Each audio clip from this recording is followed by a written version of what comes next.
Hello, everybody, and welcome to the Mind Clinic. I'm Chinyerugo, a clinical psychologist.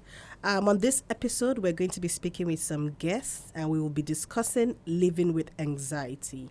If you're a fan of the show, please follow us on Instagram, Twitter, on Neem Sanctuary, or you can reach us on WhatsApp on 0706 062 5054. I'm going to say that again, 0706 062 5054. So we have quite amazing guests here that are going to talk to us about the experience of living with anxiety. Our first guest here is Andika Ayo. She manages a fashion brand. For our conversation, we're going to refer to her as Didi. So say hi to everyone, Didi. Hi guys. Awesome. I'm good. Good stuff. How are you feeling about being on this podcast? Okay, so if you had asked me that question a couple of years ago, I would have said scared, but I actually feel good. Now, it feels good. Awesome. Good to hear that. Our second guest is Owi. He is an artist. Say hi, Owi. Hi guys. I don't know why I'm saying say hi. I think it's like from years or weeks of watching YouTube. Yeah. And like say hi. And it's like a random thing they say. Hi guys. On today's episode. we're gonna be Exactly. So it's like in my head somewhere. I'll stop it. But it's okay. Awesome. So today we're going to be talking about anxiety. Anxiety is like one of the most common mental health challenges that people experience. Sometimes more the symptom than the disorder. A lot of people who have dealt with anxiety have talked about feelings of nervousness, worrying a lot, fear of the future. There's also conversations about being tired. When they have these anxious experiences, there's increased heart rates and they're sweating.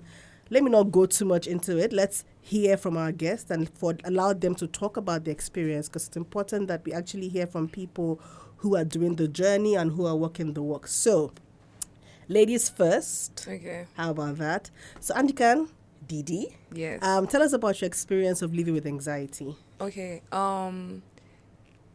So some days are better than other days, but in general, it's been bad, but it was bad, but right now it's okay because I found pillars, Okay. people around me that understand and can help in those type of situations.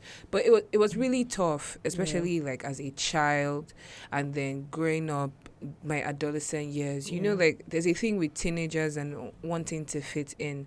So because of anxiety itself, I really did not go through that whole phase. I just rather stayed on my own. Yeah. So it was tough, but realizing that was what was wrong at the time kind of helped me shape who I am now. Yeah. So yeah, like it was tough, but it's good now. Yeah. Didi has quite an interesting backstory, and I'm hoping that we can dive a little bit more into it. But let's go to Owi. Owi, tell us, how has your life been dealing with anxiety? Dealing with anxiety, I would say earlier in my life, where secondary school times and all that, I was just raw dogging life without knowing anxiety, like what anxiety is, or like what depression is, and I would just feel like I had a problem. Like there's a reason why I misplaced. There's a reason why I misplace things. There's a reason why I get nervous in certain scenarios. And growing up, I realized that a lot of things that, a lot of ways I've behaved in life has been as a result of anxiety that I'm dealing with. And I mean, just knowing or like being aware of the anxiety traits in myself has helped me grow and understand better. It's like knowing a problem is halfway solving it. Yeah. So I would say I'm still dealing with it, but at least I know. I think that's brilliant. I think the fact that your ability to identify it helps you with managing it and makes it a lot more easy, which kind of goes to the second question I'm going to ask you. What are your symptoms? Symptoms. Okay, yeah, so symptoms for me is, I would say like an untidy environment, for example, and just nervousness, for example, even like coming here, like, okay, what am I going to wear? Should I do it? Should I iron this? Should I do this? Should I do that? What if it never takes light? That's another proper source. So it's just, I would say sweating, of course. Sweating, there is just being untidy and shaking, like tapping. Exactly. What would you say your triggers are? What are the things that make you anxious? My triggers for anxiety. Something that triggers my anxiety, I would say social environments, like maybe being in a social environment where I do not know so many people. Um, in Nigeria here is electricity for sure. It's a very huge trigger. It's like if there's light for too long, I'll start getting anxious because I don't know when it to go, and vice versa. If there's no light, I'll just be a mess. Yeah, for Like, a lot when of is it people, coming? living in Nigeria is it's a big trigger for them. Yes, Didi, you Exactly. wanted to say.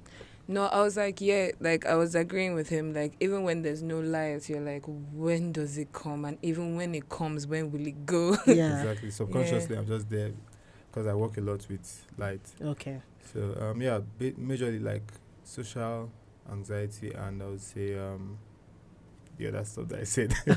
Awesome. Yeah. Didi, what are your symptoms? Okay, symptoms. Yes. So there are times I have anxiety attacks and panic attacks, Okay. and I've had it for so long that I now know the difference. Okay. So for my, can I take it step? Yes. Okay. That's So for fine. my anxiety attacks, the triggers are if somebody's like, oh, let's go to this event, the first thing that comes to my mind is how many people are there. Mhm. Like I find myself already worrying about it, on the way there. What would I wear? Like what Owi said, how is it going to go? How do I present myself?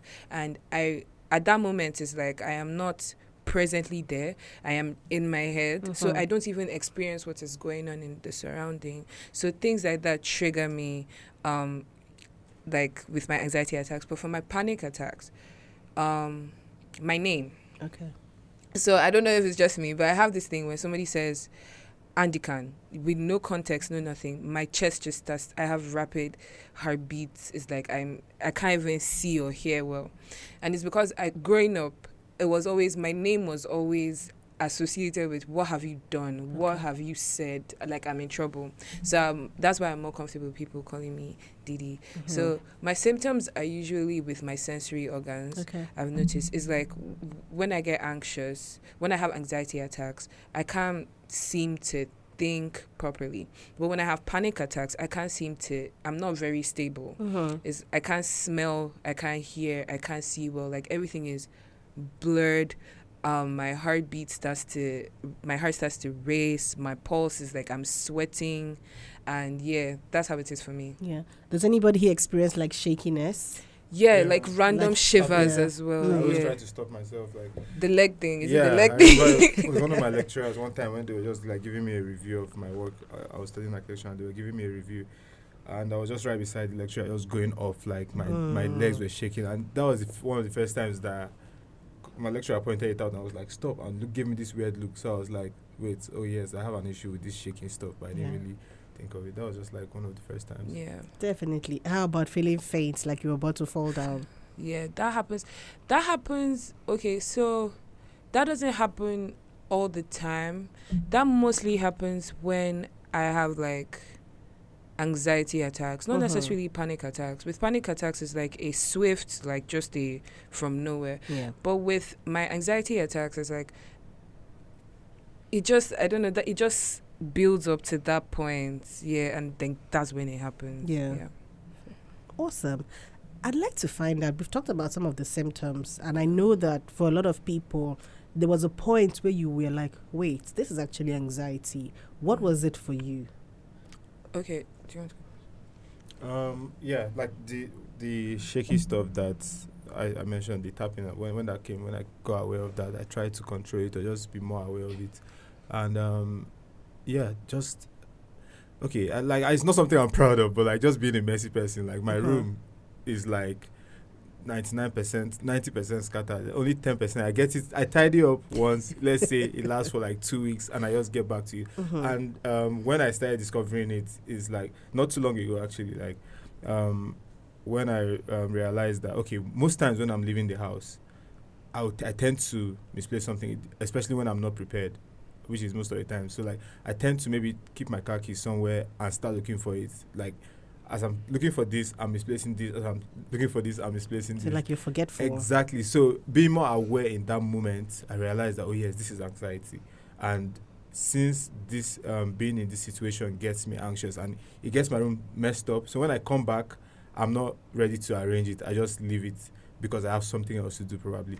And from that behavior, I realized that this is what causes my room to be a mess most of the time. Mm-hmm. And yeah, this is because of anxiety. Awesome. Great. Thank you. And Didi? Okay, the point at which I realized that was what was going on was 10, 11. Okay. So, I grew up in a household where we were yelled at a lot. There was like a lot of abuse at that time, like not right now.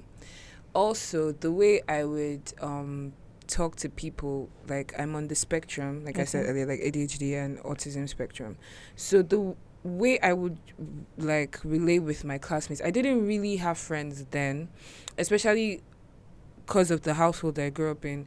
At the time, we were not even, it was like a thing where my dad would literally be like, oh, friendship is a distraction, things like that. So I was not I didn't have a good social skill. I didn't have good social skills at all. So it was always me, my books, my heads were in my book.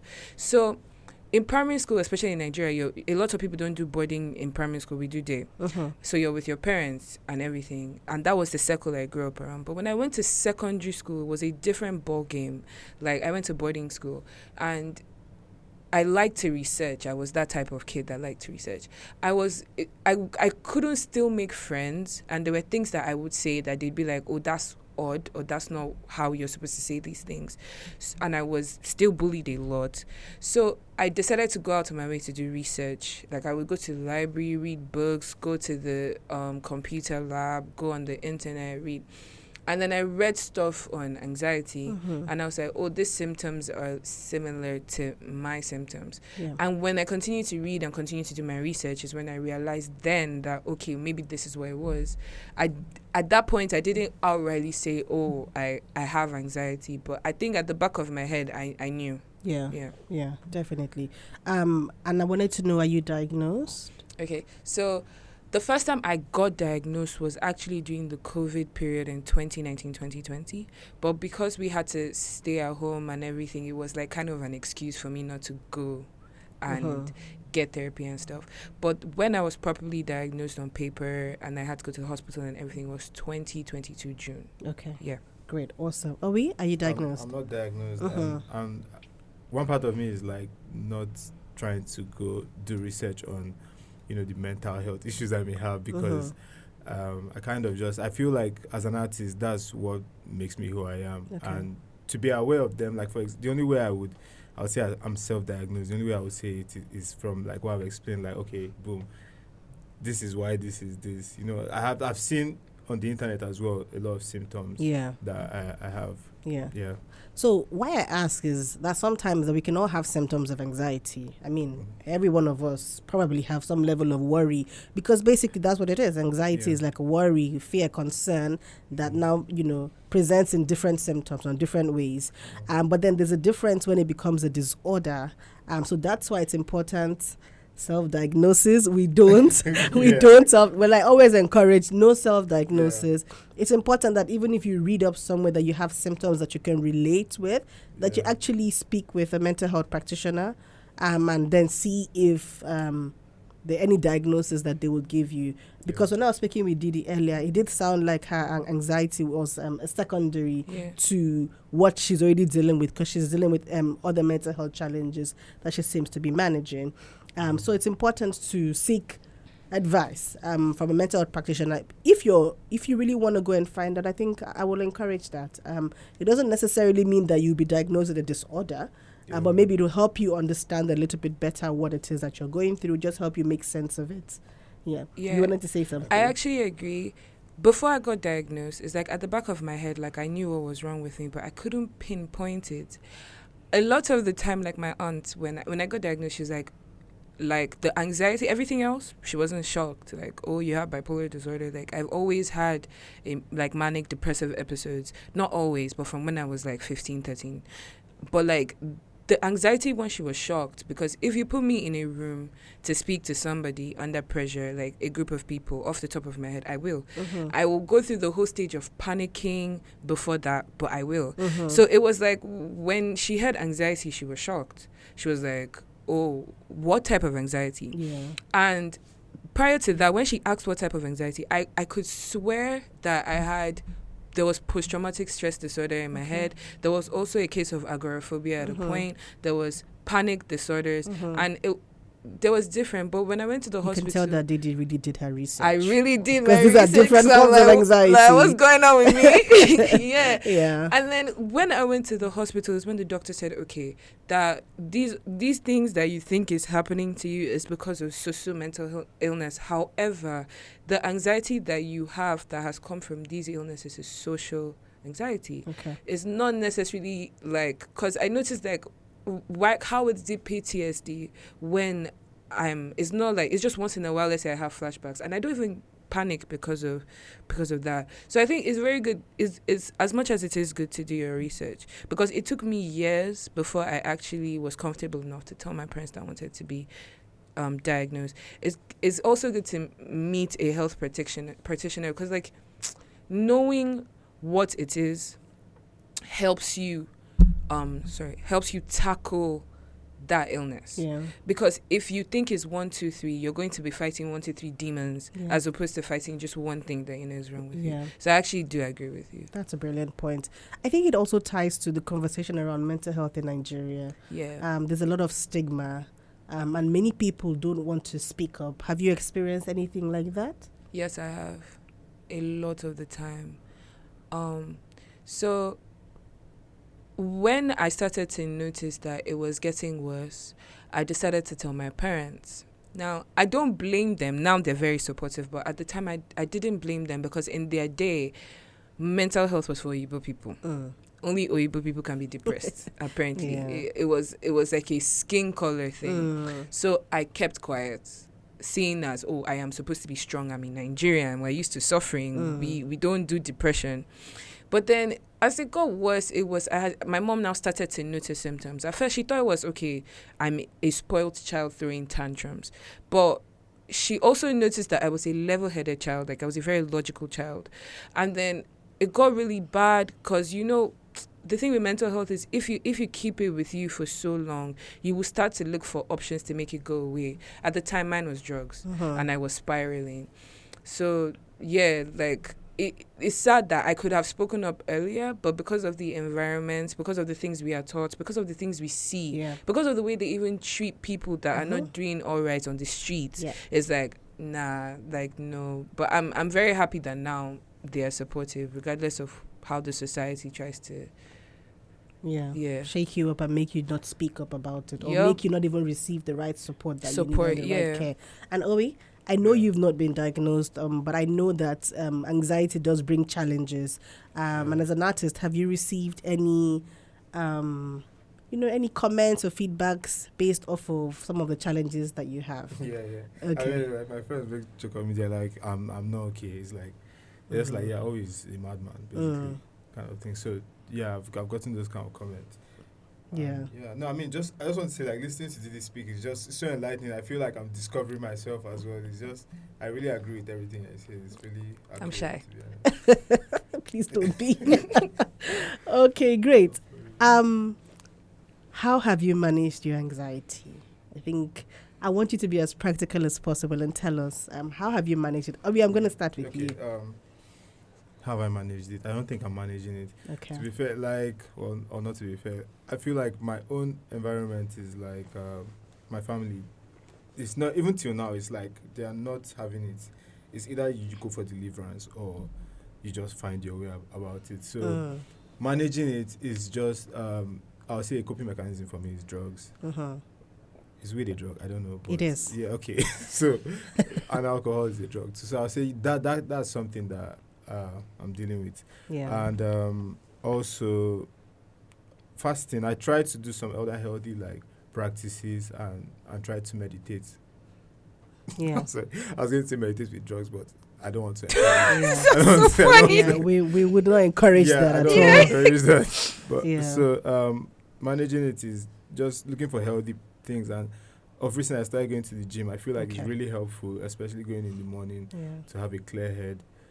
And just to be more aware. Yeah. Thank you for your honesty. I know we're giggling and laughing about it, but I think it's the reality of a lot of people that, we turn to drugs. And the reality is that for many people, it's serving that purpose of helping them get that calm. But we know that because of how it can have negative consequences in your life down the line, we always encourage people to not go down that route because it's very unhealthy. But then it's the reality of a lot of people. So I'd really want to encourage you, you can stop by my office downstairs and we can have a chat. And looking for healthier ways to cope. But, I really appreciate your honesty. So thank you for being honest. My pleasure. Didi, how do you manage yours? Okay, so how do I manage right now? I'm big on learning from mistakes, not because it's like, oh, you pick yourself back up, but because in those mistakes you've made, you can find like a solution to a problem. So so how did I cope before? Prior to today, I actually agree with Owi. I thought drugs was the way, especially with weed. At that time, I was talking to this therapist, which was actually the worst decision I had ever made, that one therapist. And he used to tell me, smoke some weed if you're feeling anxious. It will help you go outside. It's until I had to go to the hospital last year when the drugs got bad that they were like, okay, that is where it started. Like at that point in your life, you were doing this and it was working, but it's temporary because it's not substances. Like it's not, they are substances, but they are temporary solutions. Temporary. That's the word. So before I would be, because I write, I can rap, let's just put it like that. I have so many talents, but like at that time I wanted it inside. From when I was born till now, I have like 7 books written down, and it took me until this year to let people read them. So it's like when my mind tells me to do one thing, I cope now by doing the opposite. I have friends around me that are like, you know what, you like to listen to the voices in there, but we're out here physically experiencing things with you. So anything you have said to yourself before, write it down and do the opposite. I always used to tell myself, nobody would ever read any of my books. Nobody would ever see me on social media. Nobody would ever do this, do that. And I'm like, you know what? Why don't I try the opposite now? So for me, how I cope now is pushing myself, but not pushing myself so far that I don't know my limits, pushing myself with the aid of the people around me. Your support system. Yes, support systems. I've built a community, friends that have turned to family that understand me. So that's how I cope with it now. And also my drugs help me, like my prescribed drugs help me. Thank you for clarifying prescribed. That. Thank you. Because you have been to see a psychiatrist and you have been diagnosed and you are on medication to support.